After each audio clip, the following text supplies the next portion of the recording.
What a day, YouTube. Got a chance to go out and spend the day with Glen Halverson. Went over to his personal house, saw the shop where he started the whole operation.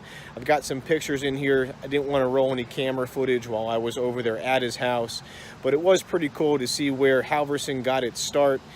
I thought it was rather funny. On the outside of his pole barn was a sign that said the dog house. So apparently he'd been sent out there a couple of times before. Not sure the full story behind that. Won't have to catch up with that after dinner tonight, but it was neat to walk around the shop and see where just a typical guy knew there was a need for a better product, a better way for splitting firewood, and to see where he developed it, how he developed it.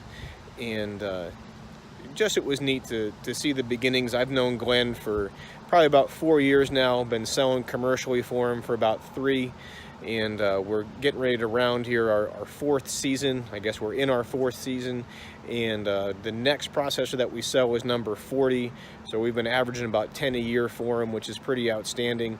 All I was looking to do early on was maybe 1 or 2 a year, so we've since surpassed that by quite a bit. And it was pretty neat to see from original shop to the current headquarters, from a stick welder and an acetylene torch to the huge metal press they have now, and a high def plasma cutter, and just the full range shop that he's got, all the different employees. And it was nice to be out today with Glen and the team and just getting to know them a little bit more. It was really nice that they were listening to some of the different ideas that I had, the input from the customers and the folks like you that I've been selling to.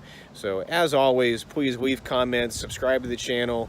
Let me know what your thoughts are. Let me know what kind of videos you want to see up next, and I'll do my best to make that happen. Thanks. The next couple things are just some pictures. Again, I wasn't filming at his shop, but just some pictures, and just take a peek.